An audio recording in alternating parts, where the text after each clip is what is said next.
Então, dando sequência à próxima palestra com o tema Trigo Morisco na rotação de culturas e adubação verde.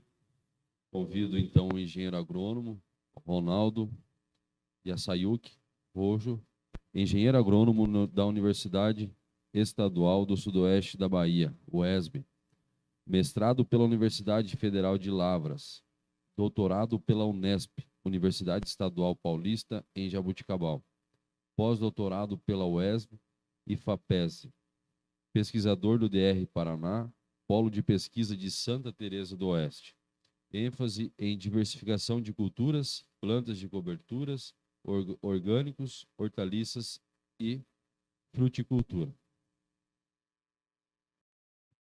Boa noite. Bom, como foi apresentado, meu nome é Ronaldo Rojo, né? Sou pesquisador do DR Paraná e vamos apresentar aqui o tema sobre o trigo morisco. Como é a última palestra e o tempo delongou, podemos encurtar um pouquinho a apresentação e ser mais breve, né, César? Não sei como está a questão do tempo, mas vamos controlar ele para... Bom, então, vamos lá, então. Marcando o tempo? Bom, então, como eu falei, né, sou pesquisador da área de fitotecnia do Polo de Pesquisa e Inovação de Santa Teresa do Oeste, do novo Instituto, IDR Paraná, aqui na região de Santa Teresa do Oeste.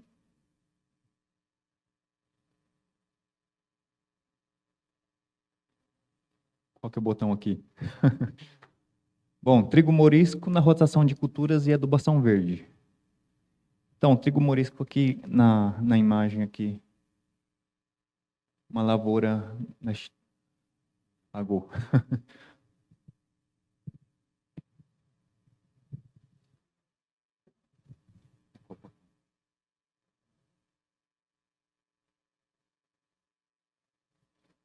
Bom, trigo morisco na rotação de culturas e adubação verde. O trigo morisco. Então, o trigo morisco, o trigo sarraceno, o trigo preto, buckwheat, o nome em inglês. Então, são vários nomes que se denomina essa cultura, né? E o nome científico, Fagopirum esculento. Estou apertando o botão errado aqui. Fagopirum esculento. Então, são vários nomes denominados a essa cultura, né? Cada região tem o seu nome, denomina-se um nome. E é uma espécie alternativa para a questão de diversificação de culturas, rotação de culturas, sucessão de culturas em sequências, em sistemas produtivos. Então, é uma opção para o agricultor e é um nicho de mercado para se trabalhar nessa questão de diversificação de culturas, alternativas, né? Busca de alternativas economicamente viável em relação a outras culturas, como soja, milho, feijão, trigo, aveia. Então, é uma cultura alternativa. E aqui é uma foto de uma propriedade na região de Cascavel. Aqui é uma outra foto também no evento aqui que nós temos todo ano, Show Rural Copavel. E o que vocês observam nessas duas fotos? O que? O porte da planta. Então, a gente tem que saber também a questão de sistema de produção, qual que são os detalhes no aspecto do cultivo dessa cultura, para o quê? Você ter um melhor potencial de produção dessa cultura. Então, você vê que essa cultura está num porte aqui no meu joelho, em torno de 30 centímetros, 40.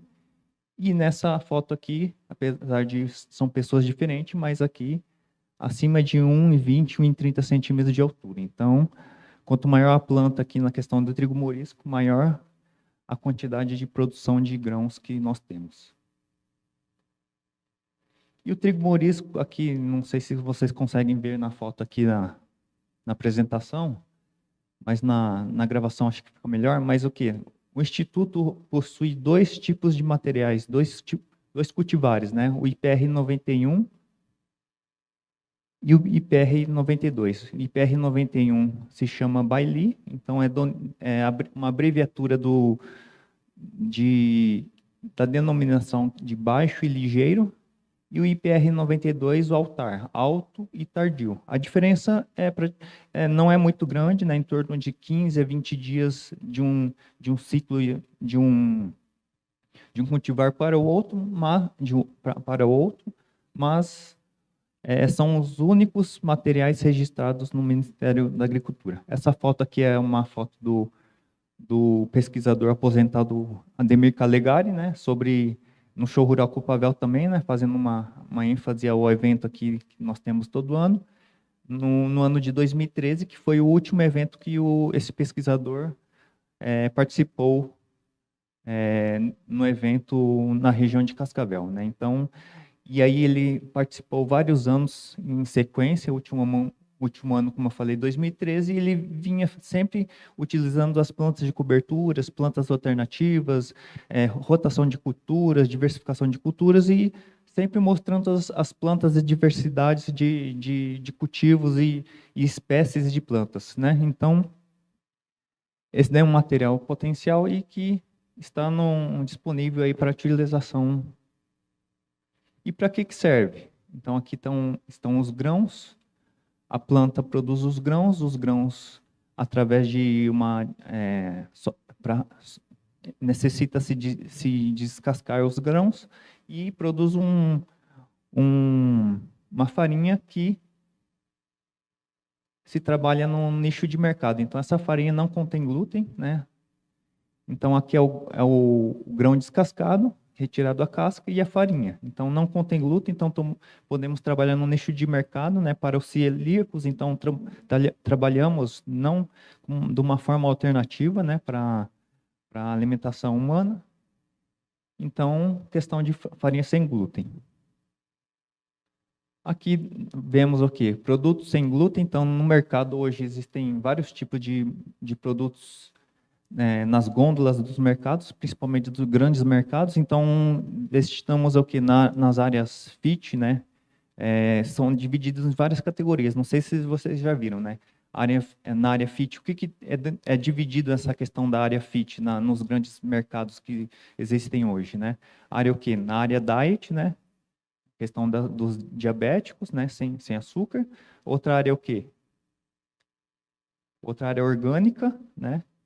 Outra área é light, então light com questão de maior número de fibras, alternativas, e outra questão é de sem glúten. Então, é uma alternativa aí para os alimentos sem glúten, né? Então, o trigo morisco entra nesse nicho de mercado. E além do trigo morisco, qualquer outra cultura, qualquer outro grão, cereal, ou o trigo morisco produz uma farinha, mas não é um pseudo-cereal, né? Então, qual que é outro alimento que é alternativo sem glúten, né? Que é na gôndola do mercado, vocês sabem? É o milho, farinha de arroz, farinha de milho, né? Isso daí que é incluído nessa categoria. Então, se é fit, é boa. Boa para consumir, né? Então, podemos consumir aí. Voltando aqui, apesar de ser incluído na categoria FIT, ela é um alimento com alto valor proteico e alto valor energético. Então, não é tanto que eles são utilizados na Ásia, no Oriente Médio. Então, inclusive os ucranianos, os russos, os orientais consomem esse alimento. Então, é uma diversidade de raças, né, de etnias consomem esse alimento. Então, os ucranianos, os russos consomem esse alimento, um tipo de papa especial. Os japoneses consomem esse alimento como fabricando um macarrão especial que se chama soba. Então, depende do tipo de região, consome. E na Europa também o crepe mais consumido na França é produzido do trigo morisco. Então, várias regiões no país se consome, do país não, no mundo é consumido esse pseudo-cereal. E aí, falando um pouquinho da família, uma família poligonácea, então tem uma diversificação em questão de famílias para o cultivo de diversificação de culturas, rotação de culturas, né? É o Phagopyrus conlento.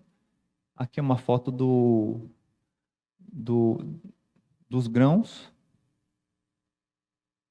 E porque é uma poligonácea, então é dividido em o grão é várias quinas, então são 3 quinas, então polígonos, né? Então por isso que chama-se poligonácea. Uma foto mais próxima, né? Então é 3 quinas, não sei se vocês conseguem ver aqui na imagem.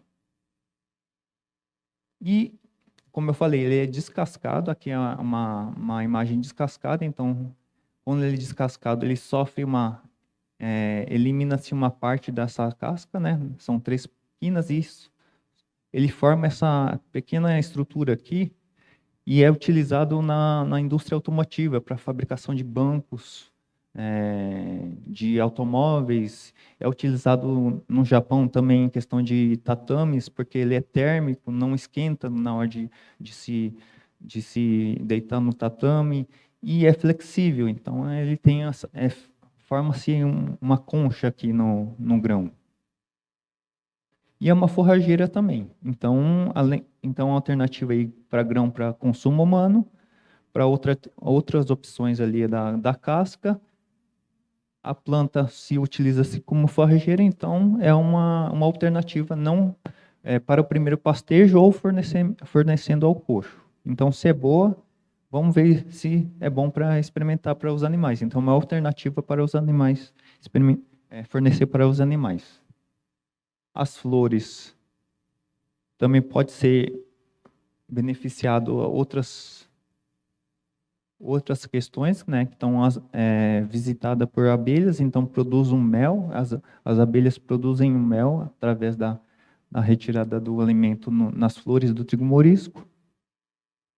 E a palhada também é uma opção, também a questão de cobertura do solo, então cobertura do solo, fornecimento de palhada, ciclagem de nutrientes, supressão de plantas daninhas, né, tanto pelo rápido crescimento do trigo morisco, como a questão de alelopatia. E, como eu disse, a gente tem que saber também a questão de o quê? Da época do cultivo. Então, qual que é a época ideal de cultivo? Então, nós ali no Instituto fizemos pesquisa ao longo do ano, plantando todos os meses do ano, e o que nós determinamos, o que nós avaliamos? A melhor época de plantio do trigo morisco é setembro, outubro, novembro. Eles se expressam o melhor potencial produtivo, chegando a 3.500 quilos por hectare de grãos. Mas o que a gente fala é uma cultura de verão, né? Nós plantamos todos os meses do ano uma cultura de verão, mas como a gente hoje, atualmente, a gente consegue substituir a cultura principal, que é a soja. Então, não conseguimos hoje substituir a cultura principal da soja, mas é uma alternativa. Então, como eu disse, né, nós plantamos todos os meses do ano, então podemos dar uma opção como o quê? Uma safrinha. Então, após a colheita da soja, podemos, como opção, plantar o trigo morisco. E a questão de pragas, né? Como é uma cultura pouco conhecida, então temos também que ter conhecimento de pragas. E a questão aqui? Aqui a questão do trigo morisco é bem atrativo para formigas. Então, além da gente ter que ver com outros olhos a questão de pragas no trigo morisco para as formigas, é uma opção também para o controle de formigas cortadeiras. Então, você pode fazer os refúgios, plantar em áreas isoladas e fazer aplicações de produtos que controlem a formiga no trigo morisco. Então, além de, como eu falei, refúgio, então ele atrai inimigos naturais ou também pragas de outras culturas. Então, você pode plantar faixas de trigo morisco ao lado de cultivo de soja e fazer a aplicação, como ele é atrativo também de pragas, você pode fazer o controle somente nas faixas de trigo morisco. Aqui também a questão de insetos mastigadores que causam danos na cultura. Lagartas também, como eu falei, a questão de lagartas, atrair lagartas, então podemos fazer um refúgio para ele se hospedar nessa cultura e você fazer aplicação na maior cultura atacada, que é o trigo morisco. Doenças também são poucos as áreas que a gente encontra doenças, mas temos que observar quais são as doenças em potencial. Questão de densidade de plantio, também estabelecemos um trabalho de densidade de plantio, então temos que atentar à questão de densidade de plantio, como é uma cultura nova, para o quê? Para evitar o quê? O acamamento dessa planta.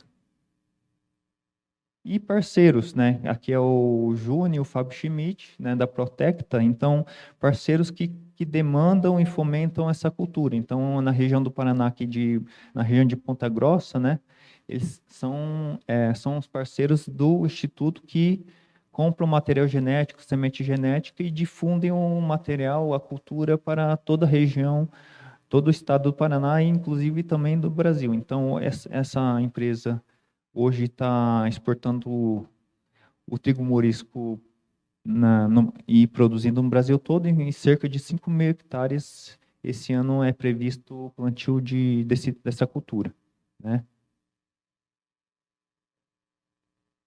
E aqui é uma região também, em questão de misturas, né? Trigo morisco com milheto, então podemos utilizar ele não somente como uma cultura alternativa para ter renda, mas como misturas como plantas de cobertura, né? Então aqui é o trigo morisco com milheto, com a crotalária. Então, em relação à diversificação de culturas, o trigo morisco entra como uma alternativa, como eu disse, né? Então, é questão só isoladamente ou em misturas, né, em mix, em coquetéis de plantas de cobertura, pode ser utilizado. Então, aqui eu coloquei um exemplo, né? Podemos cultivar o trigo morisco no final do ano, né? A partir de setembro, outubro, novembro, colhemos o trigo morisco, plantamos o milho, podemos plantar as plantas de cobertura e a soja na sequência no outro ano seguinte. Ou feijão primeiramente, trigo morisco, plantas de cobertura e soja. Então, são inúmeras possibilidades que nós temos para a questão de de diversificação, de sucessão de culturas. A soja, então, o mais comum que ocorre nas regiões é o quê? O plantio da soja no verão, na sequência a safrinha entre o trigo morisco, há tempo de fazer uma planta de cobertura e na sequência um trigo, ou uma planta de cobertura de ciclo longo e no final do próximo ano o cultivo da soja. Então a soja, trigo morisco, uma planta de cobertura e soja também. Então temos que diversificar, né? Além da soja e o milho no sistema, podemos entrar com essas culturas, mas também com plantas de cobertura integrada, né? O milho com braquiária, o milho com crotalária hoje tem se utilizado muito, o milho na região mais alta, o milho com aveia preta de ciclo longo em consórcio. Aqui é uma imagem do milho com braquiária, uma área após a colheita do milho com a cobertura de aveia preta de ciclo longo. Aqui uma área somente da colheita do milho, né? Então, solteiro, então vemos que plantas daninhas, né? Uva. E questão de diversificação. Então, não podemos deixar de plantar soja no verão. Então, nós sugerimos questão de diversificação de culturas de renda ao longo dos anos. Então, em ciclos de 3 anos, o que nós sugerimos? Dividir em talhões de 3 talhões, né? Então, no primeiro ano, uma terça parte entra o milho, no segundo ano, outra terça parte o milho, em talhão diferente, e no terceiro ano, outra terça parte do milho em um outro talhão. Então, quando você completa 3 anos dividindo em 3 talhões, você diversifica a questão de culturas de renda, principalmente o milho no verão, que incrementa a grande quantidade de matéria seca, né? Então, em variações em ciclos de 3 anos. E aqui é uma variação de culturas de diversificação de culturas, né? Soja aqui no verão, o trigo sarraceno, plantas de cobertura, milho, planta de cobertura, trigo, soja, planta de cobertura, uma aveia. Então, podemos diversificar nessa questão da ciclagem de culturas em sequências. Outra diversificação também, soja, planta de cobertura, trigo, soja, planta de cobertura, uma aveia, uma soja também. Então, estou colocando a soja sempre no verão como cultura de renda. E o milho aqui, ó, uma sequência soja-milho em um ano. E aí você pode alternar essas culturas ao longo do tempo. E temos que diversificar, melhorando a questão do aspecto do meio ambiente, né? Então, não podemos deixar hoje o solo exposto, né? Solo vermelho.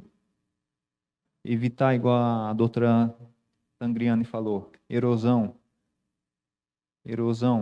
né? Então, aqui uma boa quantidade de planta cobrindo a área, mas o que é aqui a área? Somente capim amargoso. Então, nós queremos aqui uma cultura de renda com pouca palhada, o solo mais exposto, ou uma área com uma cultura de renda, uma quantidade maior de palhada, né? Aqui é um feijão na sequência numa cultura onde cultivou-se o milho e depois na sequência foi o feijão. O milho, né, com solo exposto, pouca palhada, ou milho numa palhada em quantidade grande, né? Um milho aqui, uma boa quantidade de palha que foi produzida no inverno, misturas de 2, 3 culturas de cobertura, uma grande quantidade de palhada a gente necessita, né? Então a gente, como foi falado na palestra hoje e ontem, né? Questão de cobertura do solo, então, cobertura, produção de matéria seca, não somente na parte aérea, né?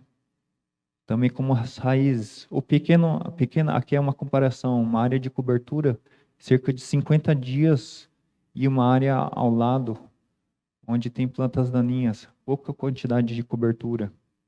Uma outra área também, onde foi cultivado feijão, posteriormente a gente deixou a palhada de feijão sem plantar nenhuma planta de cobertura, e uma planta de cobertura, cerca de 40 a 50 dias de ciclo. Uma ervilhaca peluda, uma cultura de ciclo mais longo, né? E temos que ver também que as plantas, né, além das raízes no solo, tem os micro-organismos, né? Produção de massa seca na área abaixo do solo, raízes, né? Então temos que fazer um diagnóstico, planejamento, intervenções, registro e elaboração de referências. Uma situação que você conhece, a melhorar, o desenvolvimento e uma situação desejada. É isso daí que a gente deseja, né? Então, foi uma apresentação mais rápida, mais breve, mas só para vocês observarem a questão de uma cultura alternativa e diversificação de culturas como melhoria do sistema produtivo. E é isso. Se tiverem alguma dúvida, foi mais breve, mas como foi a última apresentação, só para fechar ali sobre, no geral, a questão de plantio direto, plantas de cobertura, diversificação de culturas.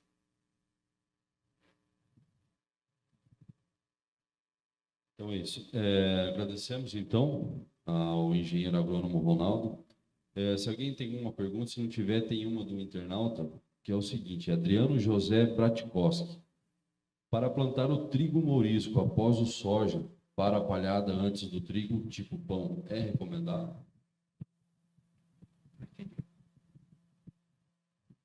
Para plantar o trigo mourisco após a soja, para a palhada antes do trigo tipo pão, é recomendado? Sim, eu coloquei ali como exemplo, podemos fazer essa sequência. Então,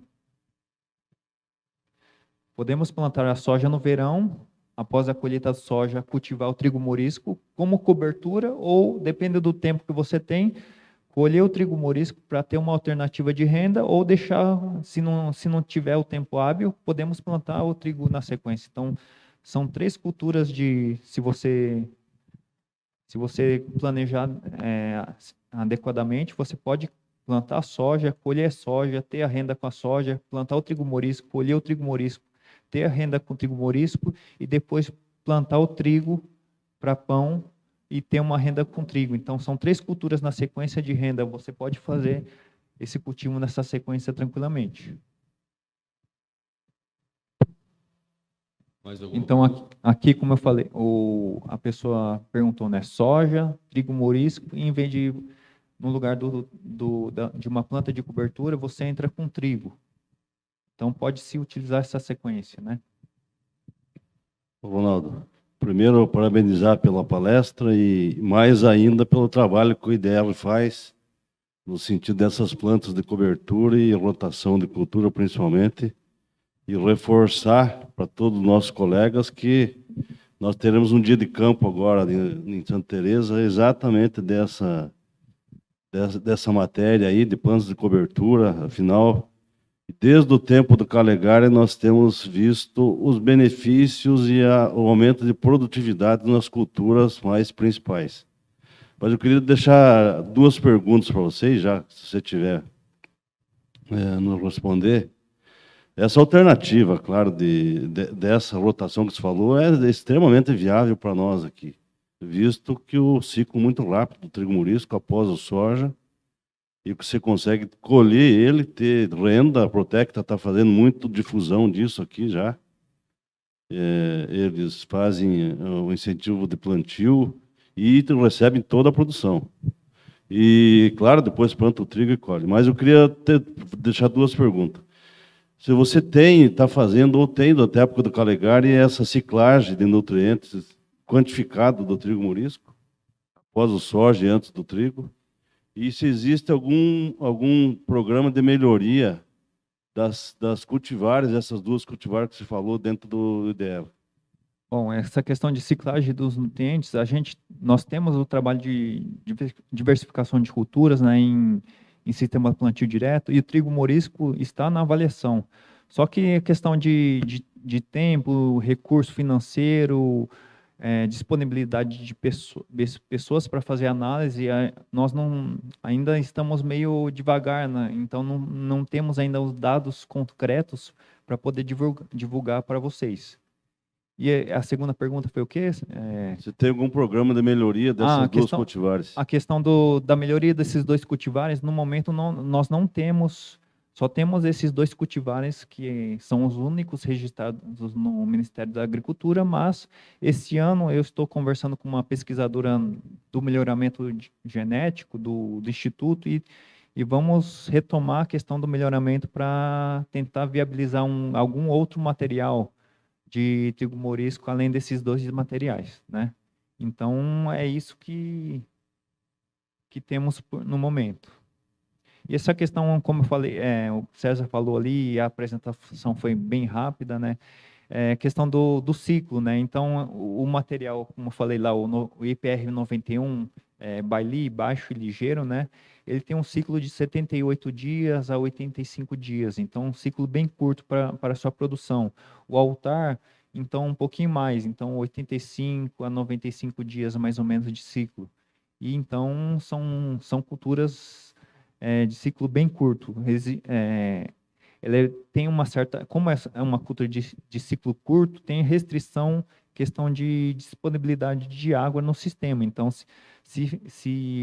como é cerca de 80 dias, uma estiagem, uma falta de chuva em cerca de 20, 30 dias, compromete muito a produtividade desse grão. Então, como eu falei, né, a média de produtividade está em torno de 1.500 a 2.000 quilos de grãos por hectare. Mas, dependendo das condições de temperatura, luz, umidade, água, né, pode chegar a 3.500 quilos por hectare.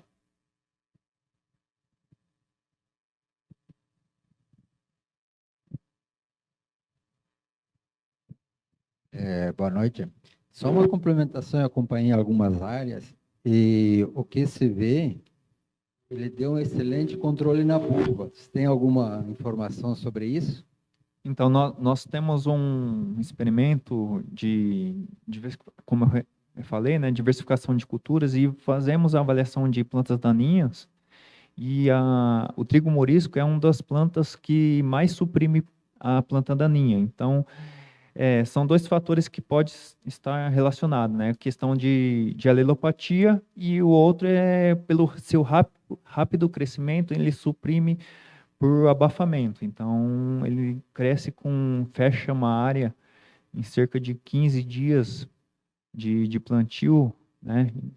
20 centímetros de altura, a cultura já está fechando a linha, em torno de 22 centímetros, com plantio de semeadeira, né? Então, ele fecha muito rápido a área de cultivo.